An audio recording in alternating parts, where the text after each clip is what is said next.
আজ ছিল 23শে এপ্রিল আর আমাদের এখানে ছিল ভোট। তো ভোটের সকালটা ছিল আজকের দিনে ঠিক এরকমটা।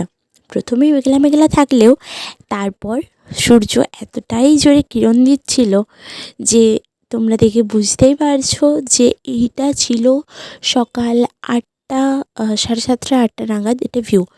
তো এখানে আমি আমার গাছেদের সাথে পরিচয় করাই। আচ্ছা বলো তো, এটা আমার গোলাপ গাছ, অনেকটাই ছোট।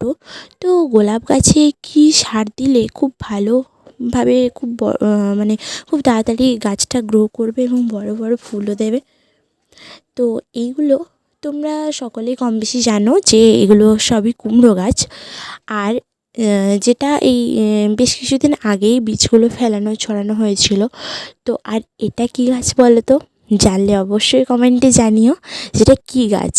এবং তার পাশে ওই সাইডে দুটো গাছ তোমরা খেয়াল করেছো কিনা জানি না। আর এটা হচ্ছে লঙ্কার গাছ।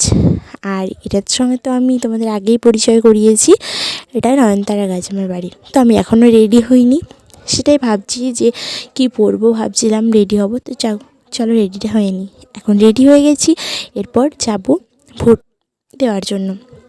তো মায়ের সাথে যাচ্ছিলাম, তো গিয়ে পর ফোন দেখলাম অ্যালাউ নেই, তাই দিয়ে দিলাম। এবং বাড়িতে এসে পরবর্তীকালে ভিডিওটা আমাকে করতে হলো। তো ভোট দেওয়া ইচ্ছে ডান, ভোট দেওয়া কমপ্লিট। এরপর এই যে ঠিক এইরকম ছিল আমাদের গ্রামের যে বাইরের রাস্তার সাইডটা, এরকম মানে এতটাই এই সময় রোদ যে 9টার সময়তেও খুব একটা বেশি লোক রাস্তায় দেখতে পাওয়া যাচ্ছে না, সবাই সকাল সকাল দিয়ে চলে এসছে। তো এখানে সকালে চারপাশটা কীরকম লাগে ছাদ দেখে সেটা মনে হলো তোমাদের সাথে একবার শেয়ার করি। তো আমাদের এই গ্রামের সত্যি এই সমস্ত পরিবেশটা, বিশেষ করে এই সবুজ পরিবেশটার জন্যই বোধহয় প্রতিটা মানুষ গ্রামকে বেশি ভালোবেসে থাকেন। অন্য দিক থেকে হয়তো শহরের থেকে আমরা পিছিয়ে, কিন্তু এই সবুজায়নের দিক থেকে কিন্তু আমরা অবশ্যই এগিয়ে আছি, তাই না?